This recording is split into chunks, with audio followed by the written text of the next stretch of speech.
Good afternoon. Thank you for staying with us for the next press briefing with Presidential Spokesperson Secretary Roque. Secretary Roque will give us a briefing today on Philippine President Rodrigo Duterte's ASEAN events and other issues of national concern.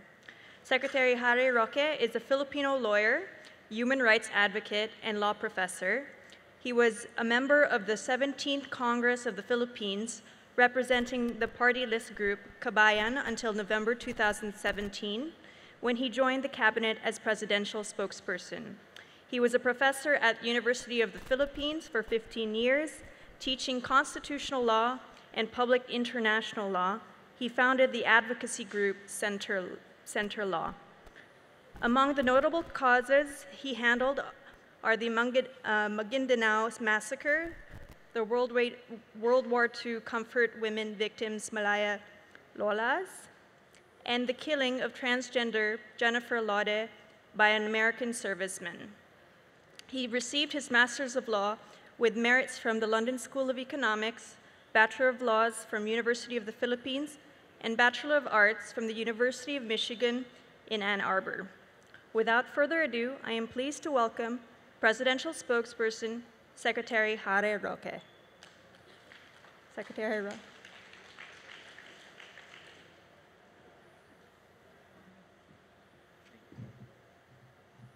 Good afternoon, ladies and gentlemen. I'm sorry I've not been able to... Where? There? As I said, good afternoon, and I'm sorry I've not been able to welcome you earlier than today. I figured, though, that you would rather hear from me after some of the substantive meetings have already taken place. So far, we've seen the opening. We've had the bilateral between the Philippine President and the US President Donald Trump, and I was also present during the ASEAN-US dialogue. No? Later in the afternoon, there will be an ASEAN-China dialogue, followed by ASEAN and Japan dialogue. So I'm ready to answer questions on the bilateral as well as on the ASEAN-US dialogue. We have,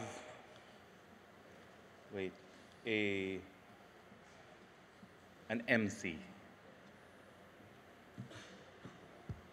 Okay, good afternoon, dear friends from the Philippine and foreign media. For today's press briefing, we'll be accommodating 10 questions, 5 from the Philippine media and another 5 questions from the international media. So for the first question, let's hear it from Ms. Maricel Halili of TV5.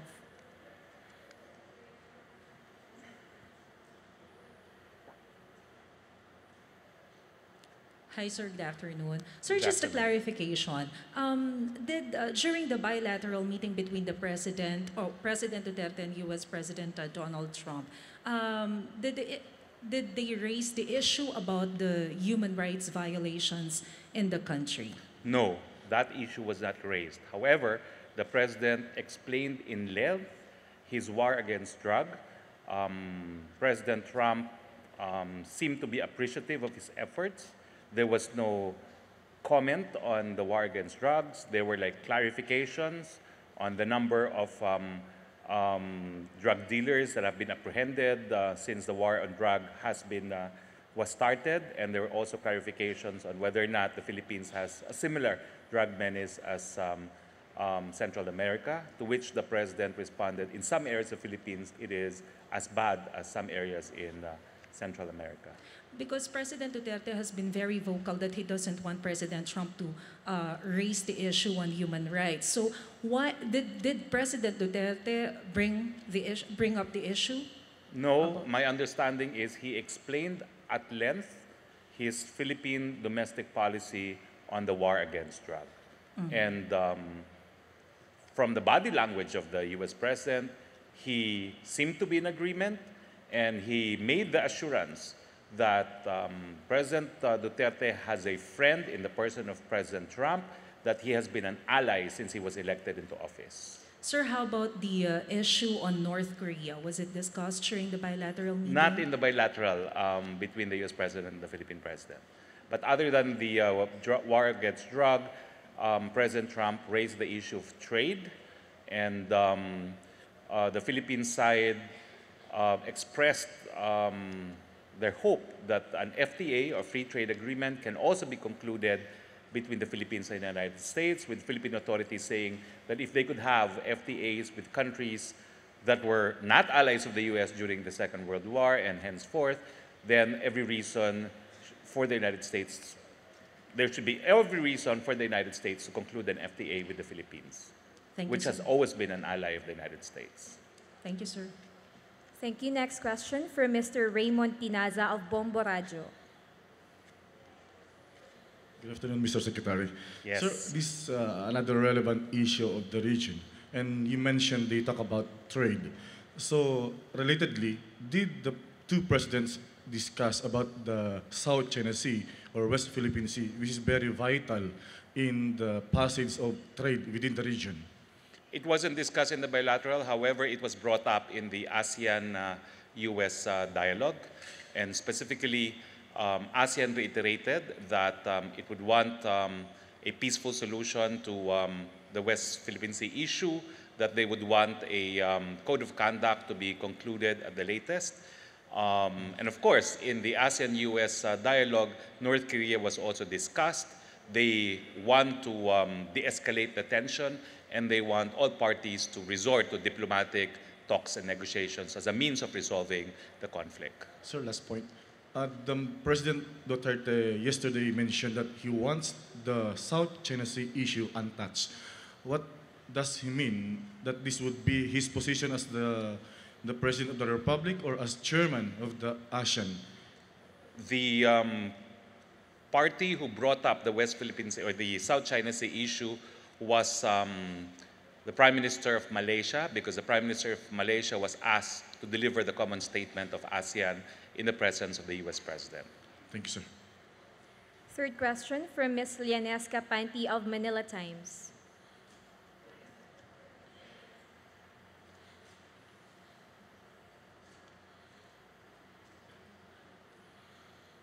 Good afternoon, sir. Good afternoon. I would just like to ask about the the plight of the Rohingya Muslims from Myanmar. I understand it was discussed during the ASEAN Summit plenary session this morning, based on the statements you sent to the Malacanang Press Corps. And I would also like to know if the ASEAN-US Summit also touched on the plight of the Rohingya. Well, I can confirm that the Rohingya people's plight was discussed in the plenary. It was specifically brought up by two member states, and Myanmar specifically addressed the Rohingya issues. Myanmar specifically said, number one, that they are in the process of attending to the Kofi Annan report, that they welcome humanitarian assistance, and that the process of repatriation for IDPs will conclude within 3 weeks after signing of a memorandum of agreement or understanding with Bangladesh. There were no further details mentioned by Myanmar. Sir, I would like to know the countries who raised the Rohingya issue. I don't want to make a mistake here, but it was raised, I believe, by, I might make a mistake, I'm sorry, but it was raised by at least 2 or 3 countries. Okay, so still, sir, on the Rohingya, is ASEAN extending humanitarian aid to the Rohingya Muslims? And what specific aid are you looking at? Myanmar agreed that they welcome humanitarian assistance, but there was no specific mention of which country will provide what.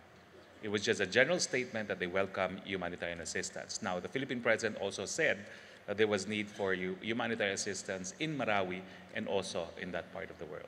So, sir, among the ASEAN member countries, there was no offer yet of aid for the Rohingya? There was, in fact, just a statement that they have received some humanitarian assistance and would welcome further, but there was no specific country mentioned. Okay, sir, last po.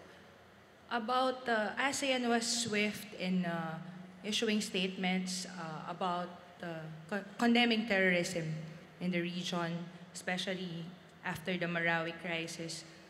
So, but as when it comes to this Rohingya issue, the ASEAN is yet to issue an explicit statement about what is happening there. So, what is keeping the regional bloc from making a comment or making a stand involving the lives of the Rohingya when it is so willing to condemn the terrorism Well, perpetuated by ISIS-linked groups? first, Because the both instances involve lives of people. So I'm thinking, are the lives of the Rohingya Muslims less worthy of ASEAN's attention or firm stance? let me make a clarification. ASEAN has not issued any statements as of yet. They have only conducted a plenary, and they're in the process now of conducting dialogues with their partners. No? So there will be a time when ASEAN will issue statements towards the end of this summit, and I'm not in a position to comment on whether or not there will be anything mentioned about Rohingya. I just mentioned that it was discussed in the plenary, but it was in the context already of existing UN Security Council resolutions on the Rohingya problem. Thank you. Thank you, sir. Next question will come from Mr. Joseph Morong of GMA7. Hi, sir. Good afternoon. I'd like to go back to the meeting, the bilateral meeting with the President and US President Donald Trump. How would you describe the rapport between the two? First, that first question first. I would say it was very good. Let me make the very important confirmation that President Trump did ask President Duterte to sing. It was apparently noticed by US President Trump that the president was humming when Pilita Corrales sang Ikaw, and he encouraged the Philippine president to sing, take the microphone and sing, which the president did. No? The relationship appears to be very warm and very friendly. They've been very candid in their dealings, and it's very apparent that both of them have a person who they consider as not their best friend. They have similar feelings towards former US President Barack Obama.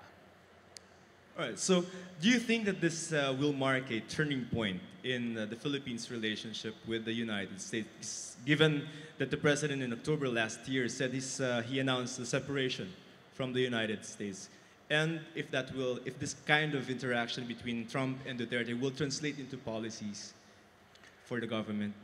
I don't know if I'm revealing too much with this information, but you see, the Philippine president, reiterated that the Philippine-US alliance has always been very strong and very important.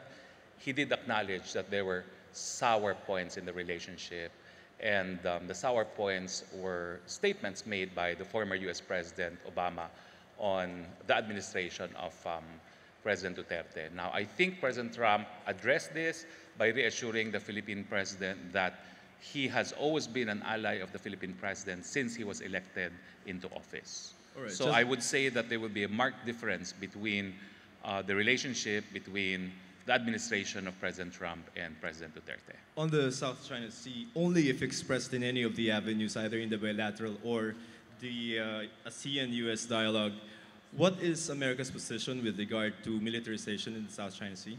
Well, as of the time that I left, I was not able to finish the bilateral. I only heard the Malaysian Prime Minister mention the South China Sea issue and the need for peaceful resolution of the same. There was also an appeal for demilitarization and for China to finally conclude the Code of Conduct. And the U.S. response, wala namang opinion? There was no response. The only response I got from President Trump was a need for fair trade. And he emphasized that there will hence be reciprocity if a country will subject US export product to 200% tariff, expect the United States to slap goods from that country also with a 200% tariff. All right, sir. Thank you for your Thank time. you. Last question from the Philippine media from Ms. Ruth Cabal of CNN Philippines. May we request only 2 follow-up questions as we are also pressed for time. Thank you. Sir, going back to the issue of the South China Sea, President Duterte said that when he met with President Xi in the APEC summit, that Mr. Xi was actually surprised with this very strong statement on the need for a code of conduct in the South China Sea. But yesterday, President Duterte said that the issue should be left untouched. So what message does Mr. Duterte really want to convey with regards to this issue? Well, I could reveal that there was a frank and very candid discussion on the West Philippine Sea. The president asked China about its intentions, and the president, though, clarified that he was compelled to do so because the Philippines has chairmanship of ASEAN, no? And he wanted to address the apprehensions of many nations, particularly regarding right of navigation in the Indo-Pacific region, no? And the Chinese president reiterated that after their Congress, they have specified goals for China, and these goals will not be met without peace in the region, no?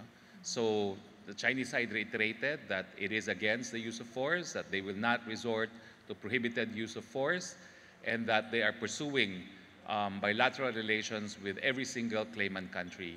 And with the Chinese president reiterating that their relationship with each of the claimant country could not be better, no, today, no. The Chinese president also said that the relationship with ASEAN is at its best, and credit was given by the Chinese president to the leadership of President Duterte. So it shouldn't be interpreted as a shift in stance, sort of a softening, and also, does it have anything to do with the recent high-level meeting, Coast Guard diplomacy between the Coast Guards of the Philippines and China also? Well, I would say that the Philippines has not changed its course of maintaining very good and cordial relationship with its Asian neighbors without severing ties with the United States. I reiterate that in today's bilateral with the US president, both countries affirmed their very strong and very close alliance.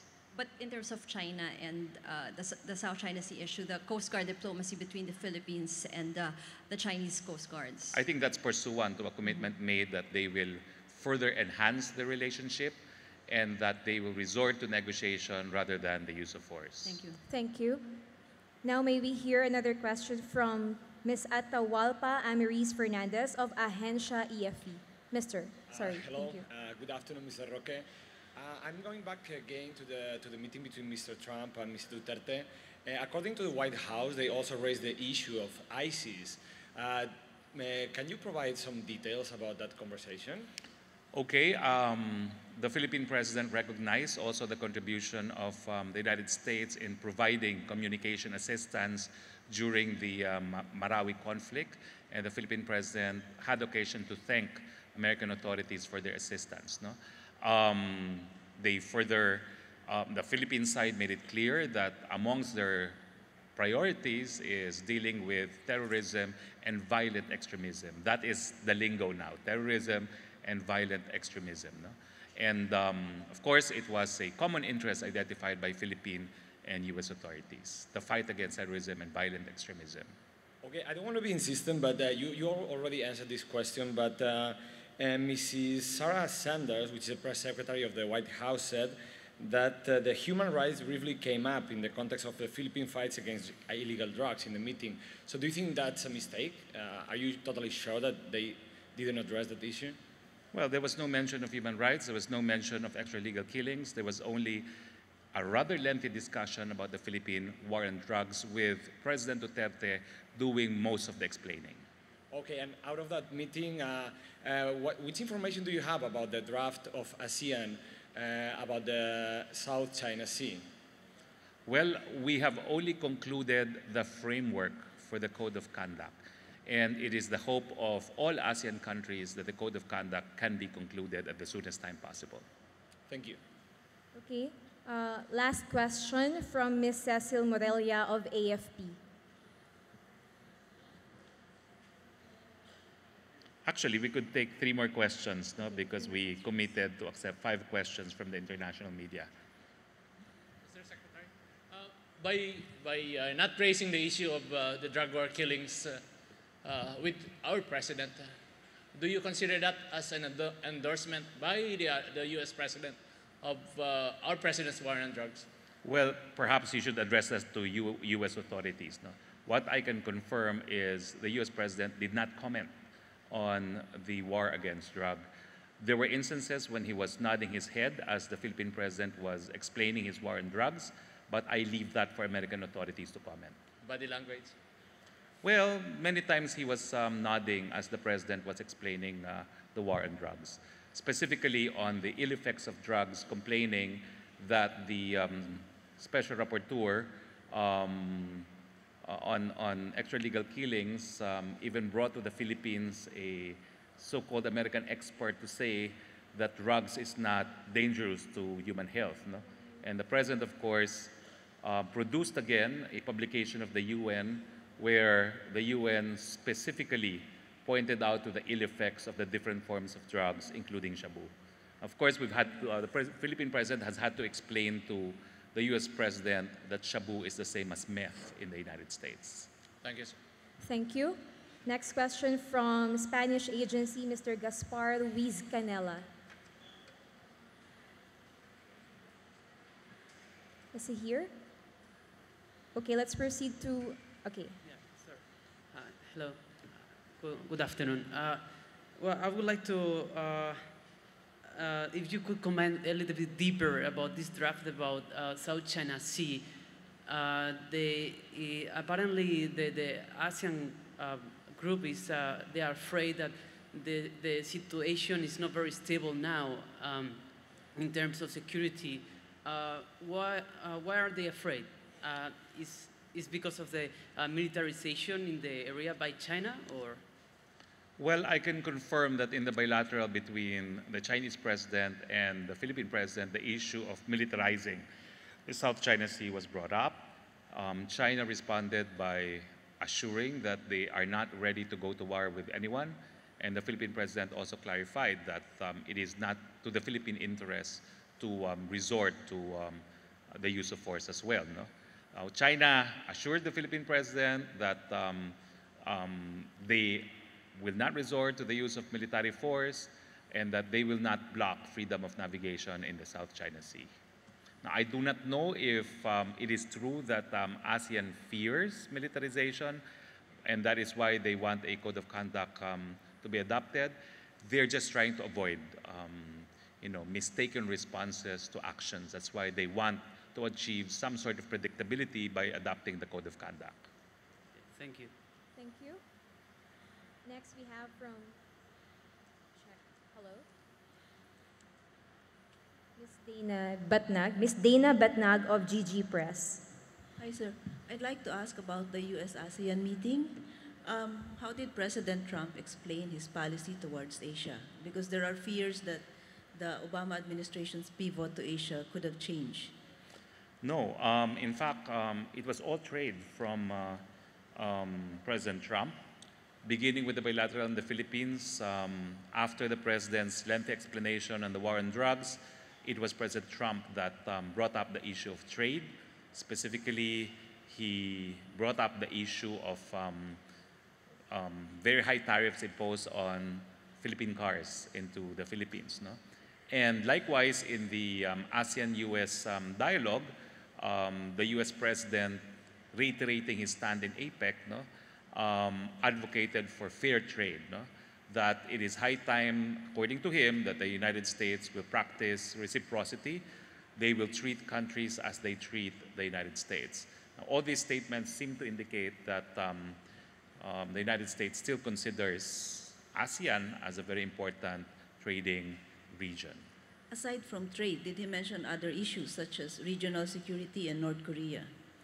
Well, he did not comment. He was made to comment on the common statement of ASEAN that raised the issue of North Korea and South China Sea, but there was no comment forthcoming from the U.S. President as of the time I left, no?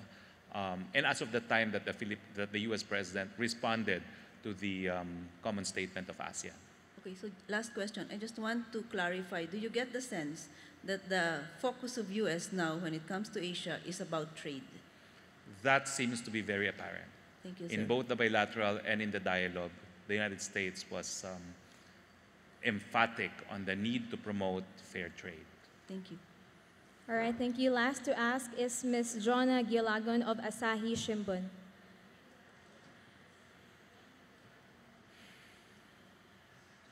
Good afternoon, sir. Over the past several months, there seems to be a reinvention in the part of China from somebody who builds artificial islands to somebody who is very eager to help the Philippines with trade, with its fight against terrorism and violent extremism.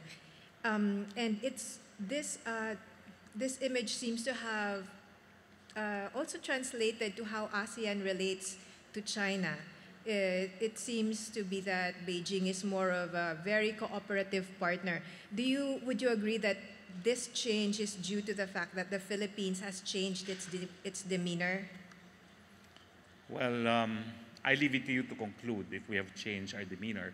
But I think one factor that has brought closer relationship not only amongst ASEAN nations but between ASEAN and its partner countries is the problem of terrorism and violent extremism. No? I think Basilan is, not Basilan, but Marawi. I think Marawi is proof that the problem of terrorism transcends national boundaries, and that is the reason why countries in the region appear to be willing to cooperate even further, no? Knowing that the next flashpoint of conflict could just be anywhere in Southeast Asia and in the rest of Asia. But in the part of the South China Sea, sir, the Philippines used to be very wary of China, and now we're very close. And we used to be pushing ASEAN to take a stand and protect the region's claims over the South China Sea. So would you agree that the Philippines' own attitude changed and somehow affected ASEAN's attitude as well? That's probably a safe conclusion, that because the Philippines opted for friendlier relations with China, the Chinese side reciprocated, no? And is now appearing to be more friendly with the Philippines as well. No? Having said that, in the bilateral with the Chinese president also said that relations with Vietnam is also at its best, noting in the past that they appeared to be the parties to be in most conflict with each other. No? But there was an assurance that